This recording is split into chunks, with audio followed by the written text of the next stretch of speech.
What would happen if Donald Trump ordered the United States military to invade Canada?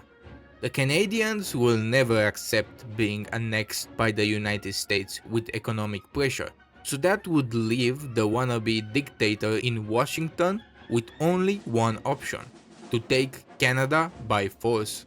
But let's not jump to conclusions. While many would argue that Canada couldn't resist even a day against America, the reality might be surprising. First of all, with what army? Yes, the United States military is massive, boasting a force of around 450,000 personnel and state-of-the-art equipment. But conquering the entirety of Canada? That's another story.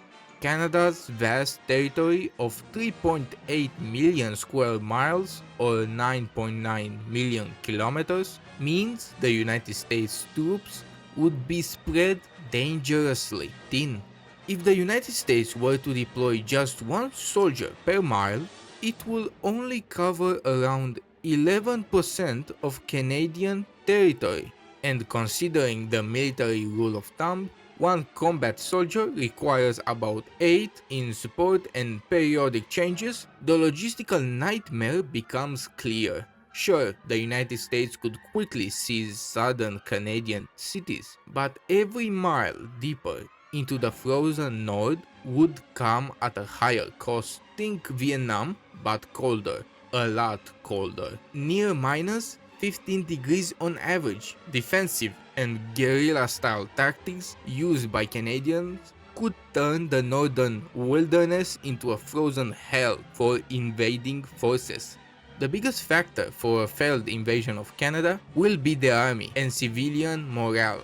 The average American soldier will be asked to fight in brutal conditions that make Iraq and Afghanistan seem like a summer vacation. They be ordered to battle people who do not only speak the same language, but also look exactly like them, share the same culture, and were, until very recently, close allies. The moral conflict would be insane. They wouldn't feel like liberators sharing American freedom. They would feel more like villains in a story. Trump started floating the idea of making Canada the 51st state in December. On January 7, he went even further, suggesting that the United States might use military force to seize Greenland or even the Panama Canal. If the United States were reckless enough to invade its peaceful northern neighbor, it would trigger a violent repression on the Canadian population and the start of a resistance that could last for decades.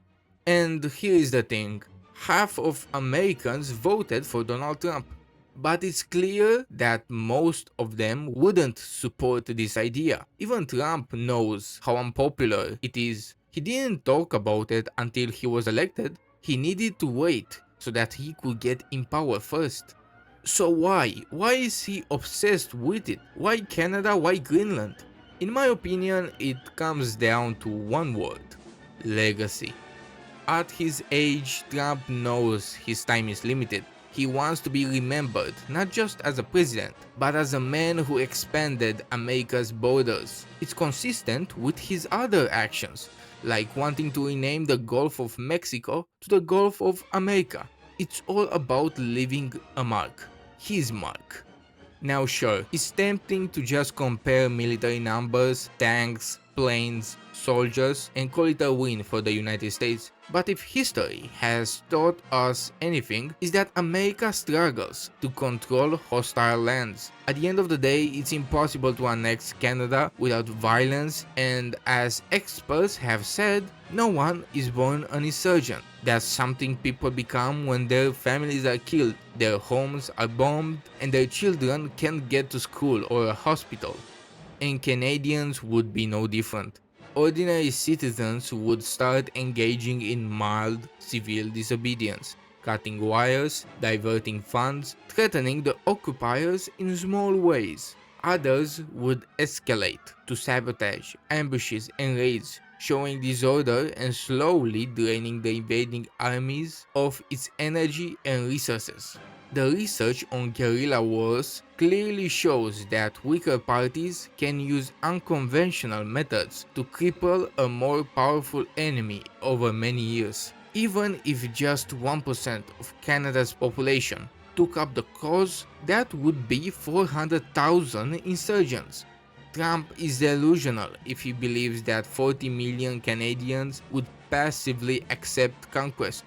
That's 10 times the number of Taliban fighters who outlasted the US led coalition in Afghanistan over 20 brutal years. And historically, Americans have never fared well in counterinsurgency wars from Vietnam to Iraq and beyond. Let's not forget, this idea isn't just unfeasible, it's absurd. Even the most unhinged US administration wouldn't seriously consider it. History speaks for itself. In 1775, the US troops invaded Quebec, handing out French language pamphlets that accurately read, "You have been conquered into liberty." That invasion failed spectacularly. In the War of 1812, Thomas Jefferson famously claimed that conquering Canada would be a mere matter of marching. It wasn't. The US launched 8 or 9 invasions and lost almost all of them. And beyond military history, let's talk values. Canada made enormous sacrifices in both world wars and Afghanistan. It's a country of 40 million people who have zero interest in becoming Americans. As one commentator said, who the hell wants 40 million progressives added to the United States? It makes no sense. Thank you for watching. Hopefully, see you next time. Goodbye.